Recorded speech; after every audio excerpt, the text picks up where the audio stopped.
I need not go any further. I'll wait for the questions, and now I am ready for interrogation.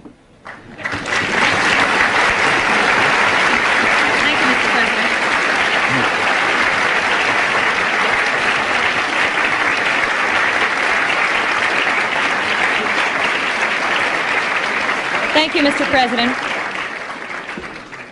Please give us details on your meeting with President Reagan. Did you seek any firm commitments? Did you get them? Well, a firm commitment as to when we are going to review the basis, yes. A firm commitment that a mechanism be set for the study of our economic problems, yes.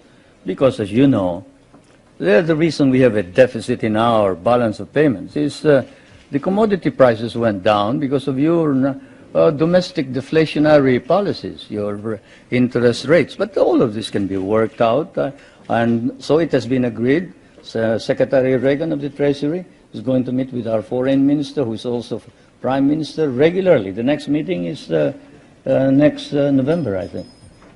So we have worked that out. The national security matters will be worked out by the defense minister. The two defense ministers are also meeting in November. Those are the specific ones. We have also entered into a tax agreement and air agreement. This afternoon, tomorrow, there will be some kind of agricultural agreement. As you know, we have one of the most modern and biggest concentration of agricultural and natural scientists in Asia. This is in Los Baños, the University of the Philippines. And we have biogenetics, we have plant engineering, we have, name it. You remember that the International Rice and Research Institute is based there, and that it was the one that produced the new type of rice which produced the rice green revolution. And we help your scientists produce the corn that can fight mildew. When your scientists could not produce it, we did. That center is going to be developed. We are also hoping to be able to exchange technology on non-conventional energy and other matters.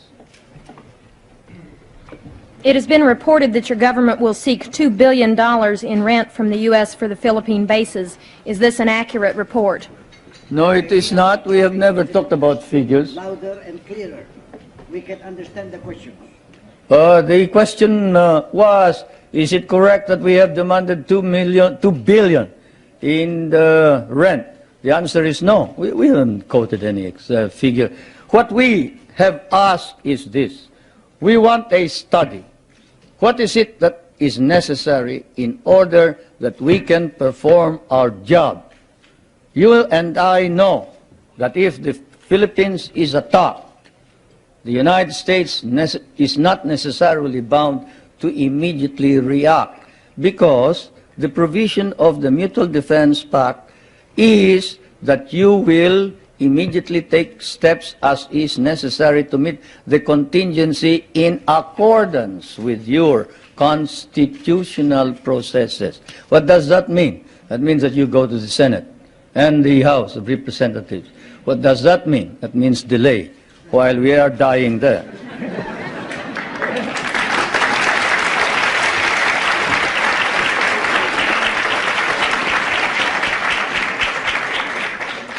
Most of our allies in Europe, concerned about resisting communism, give the U.S. free bases and even share the cost. Why shouldn't we expect the same kind of cooperation from the Philippines instead of demands for more rent? Well, for one thing, you haven't exactly paid for what we lost in the last war. If we must make an accounting, 75% of our cities were devastated in the last war. We lost 1 million men. Shall I quote you the statements of Roosevelt and MacArthur that every Carabao will be paid for? Shall I tell you that the veterans who were inducted into the USAF, the United States Armed Forces of the Philippines, of the Far East, your armed forces, were paid only 1/2 the salary of your soldiers? Shall I tell you that We almost turned communists because you refused to recognize us. Shall I tell you that I had a difficult time stopping my guerrillas, 25,000 of them from joining the communists, because precisely you sort of forgot that we had done the fighting for you, you know, and we were parts of your armed forces. But in fairness to the American Congress, when we came here and we called attention to the fact that we had been abandoned and forgotten, they themselves in outrage immediately passed a law recognizing the services of the Filipinos and reinstating them as parts of the United States Armed Forces in the Far East, including back pay and benefits. That, Madam President, is the answer, in addition to the fact that those people that you are talking about have been making money at the expense of the United States for quite a long time, while we have not.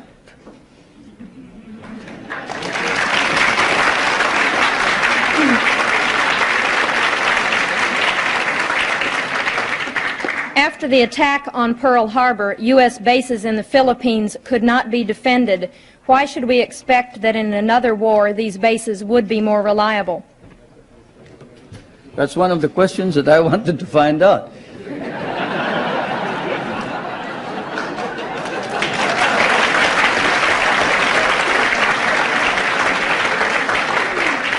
If you're going to run out on us anyway, you better let us know now.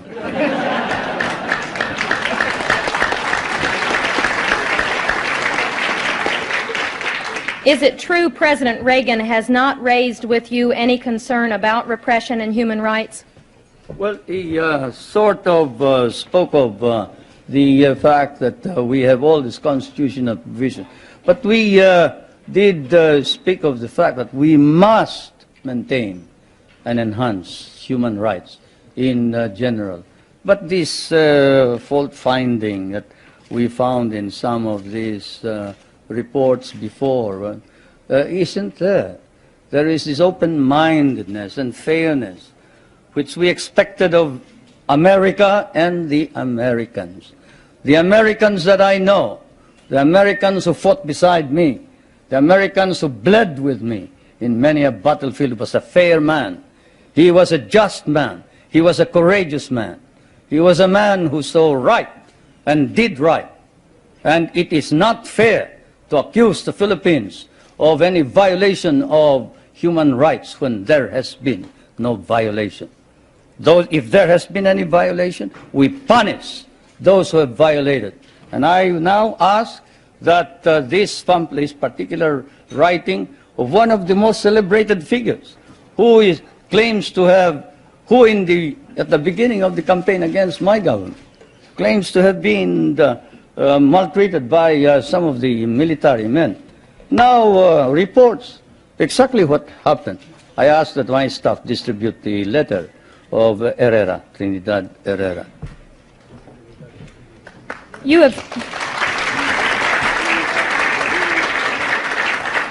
have indicated that the allegations about political repression and human rights are overblown. How then do you explain the findings of the international independent group Amnesty International, which documented cases of torture, disappearances, and illegal detention? Well, I'll tell you that the Amnesty International has never come to the Philippines.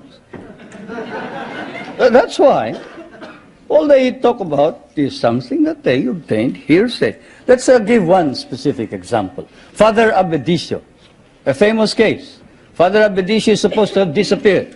He is a member of the clergy in the Philippines. He's a Filipino. He disappeared and we couldn't locate him. Not even my best intelligence officers could locate him. And what did we discover after 6 months? We discovered he had run away with somebody who claimed to be a nun, and he was in Germany. How do you like that? And we got blamed for it. We got blamed for it. That's it. That's how the Amnesty International has been reporting all this thing. This questioner says, I have been in Manila and talked with both Filipino and U.S. businessmen. They say the Philippines are the most corrupt nation in the Association of Southeast Asian Nations, and that your wife's nickname is Miss 10%. Will you comment? They must mistake us for another nation. He must have been living in the bar. Because I can tell you, there is this man, Justice Panoorin, whom I just introduced to you. He is the ombudsman.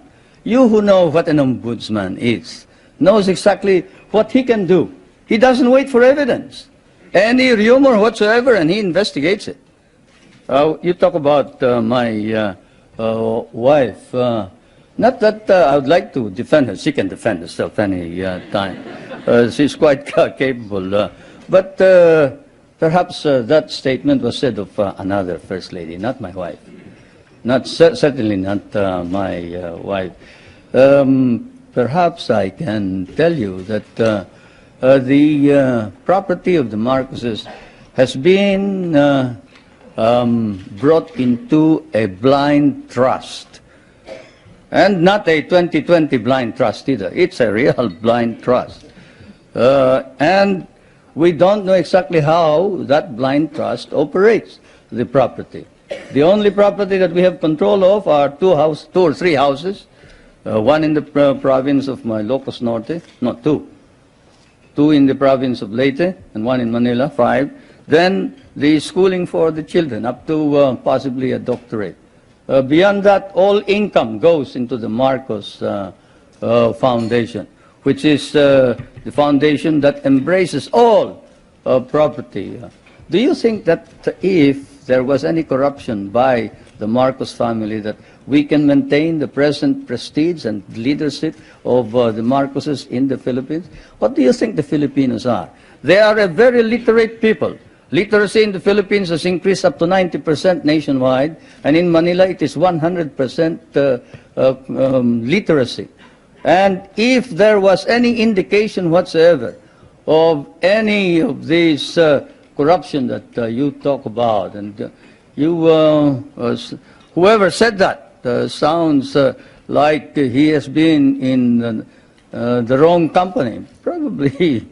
Probably the guys that he was working with may have been engaged in corruption. I'd like to know who they are. Then we'll go after them. But I can assure you, if any public official engages in corruption, he will land in jail. That is definite. What do you say to critics who say your health is poor and you won't be around very long, but your wife may be? Anybody want to try me in the ring?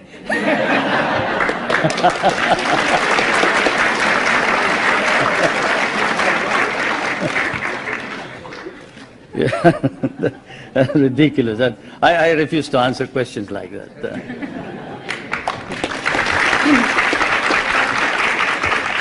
Two related questions. You are indeed a family man. Your wife, your daughter, your brothers are all government officials. Do you think the next president of your country will be a Marcos, and would you like for your wife to succeed you as president? No. The problem here, of course, is that one, you do not understand the Philippine politics. You see, first of all, my brother, did you say my brother was governor? Government officials. My brother volunteered his services for Medicare. Did you want him to withdraw his voluntary services as a medical officer? He is serving our country practically free, abandoned a very profitable medical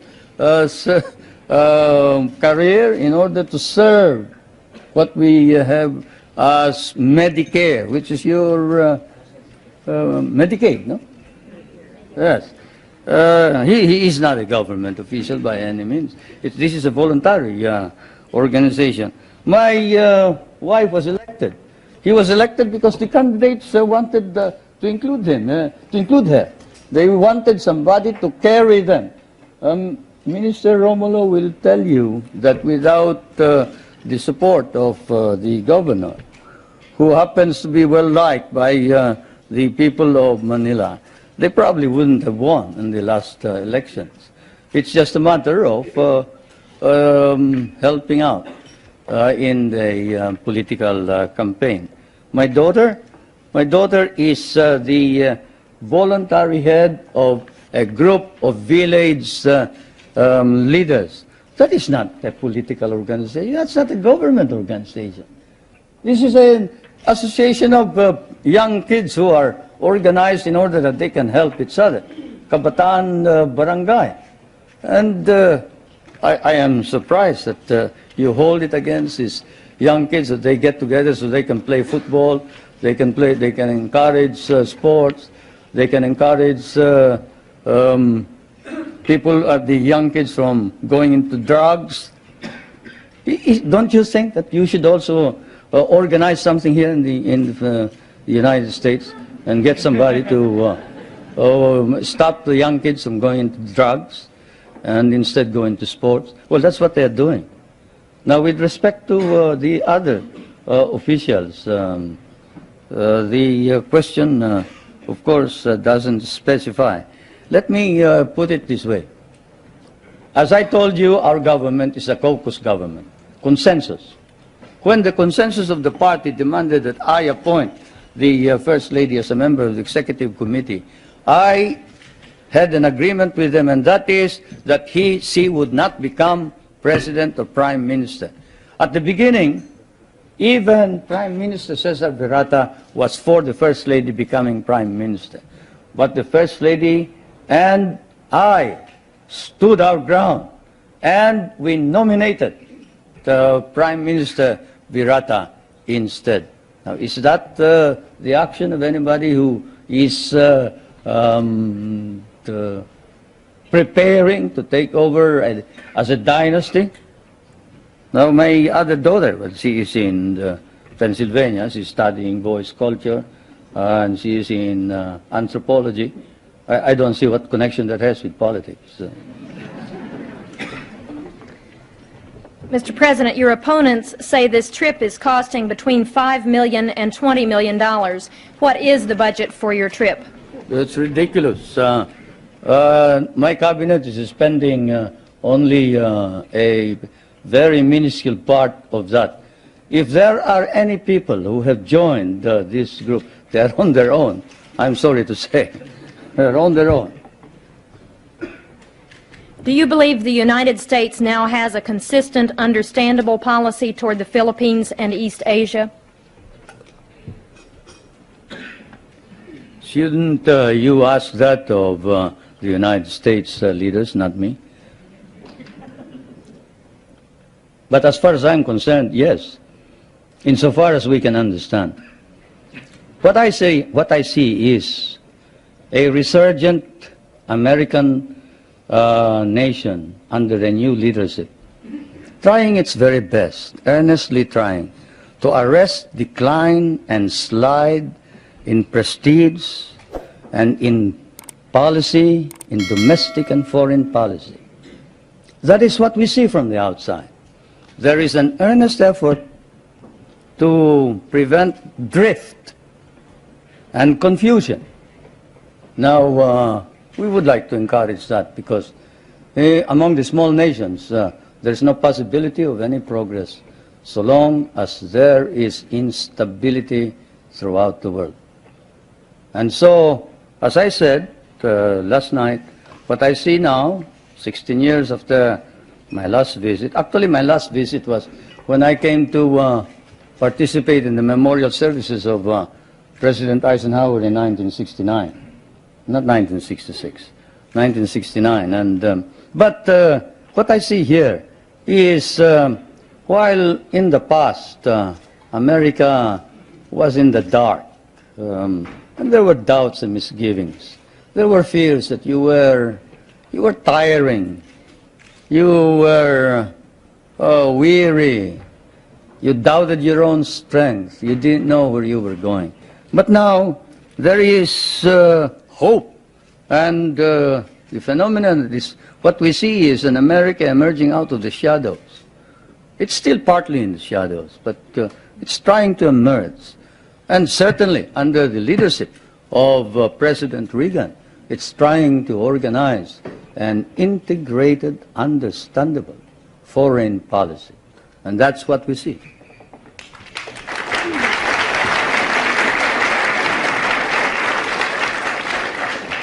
There is widespread malnutrition in the Philippines, and only 1/3 of your labor force has regular employment. Given this, how do you justify the prosperity in which you, your family, and friends live? You must like us, the way you ask those questions.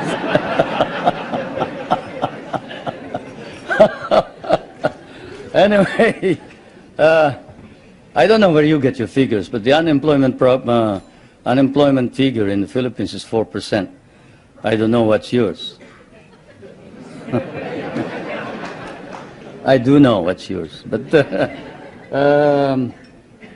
have you heard of the KKK, not the Ku Klux Klan, but we have a program which harnesses the energies of those who are half employed, like those who are in the farms. You see, those who wait for the coconuts to fall or who plant rice are partly employed. And so we allow them to engage in what we call small, medium-scale industries, contract work. Where, in what country do you see, say, a boot block? A boot block. Go to a rural bank and say, look, I used to borrow money from this usurious lender here. I borrow 5 pesos in the morning, I have to pay him 6 pesos in the afternoon. Can't you lend me 50 pesos now and I will repay you later on? I have no collateral, I am unknown, I live in the streets. And in what country will you see the rural bank lend this boot block money after looking at his shoe shine stand and gathering all the other shoe shine boys and putting them to work and getting them to repay this indebtedness, not in a week, but perhaps even in a day? Or fishermen who live a hand-to-mouth existence. Even here, in your prosperous United States, can a poor fisherman go to a bank and borrow money on his name, on his signature? He cannot. But here in the Philippines, he can. A poor fisherman can go to the bank and say, look, I live in so-and-so, and the chairman of my village can certify that I am a poor fisherman. And I would like to organize a group. Can you lend us 5,000 so I can buy a motor, I can buy a net, I can buy a small boat, and we can improve our earnings. And under our laws, we have set aside funds which then are lent out. And we have been able to lend out about 1,200,000,000 pesos under this scheme, and they have been repaid. They have been repaid, and that's the worst part about it, isn't it? Many people don't believe it, but they have been repaid. And so we have a situation where the work ethic has been encouraged. We tell everybody, you don't plant rice, you don't eat rice. You don't work, you don't get anything. But you work. We'll give you the wherewithal. We'll give you the funds. We'll teach you how to work if necessary. And we will see to it that we will sell your products. That's what's happening in the countryside. Not all this talk about corruption and this ridiculous statements about people in government enriching themselves. When you have activists like Luis Tarok and Jerry Montemayor and Nilo Tayag and these men who were ready to kill the president, but who now says that the reforms that are being instituted are for the good and welfare of the country, you don't engage in any of this foolishness that you talk about. No, everybody is sincere and earnest about making our democracy work. And I can tell you that whoever has told you about these unwholesome observations about the Philippines, better come back to the Philippines. I'll pay for your trip so you can see what's actually happening. Thank you, Mr. President. Before I ask our final question, I want to present you with a certificate of appreciation for appearing once again at the National Press Club and with an updated version of the National Press Club necktie. Thank you.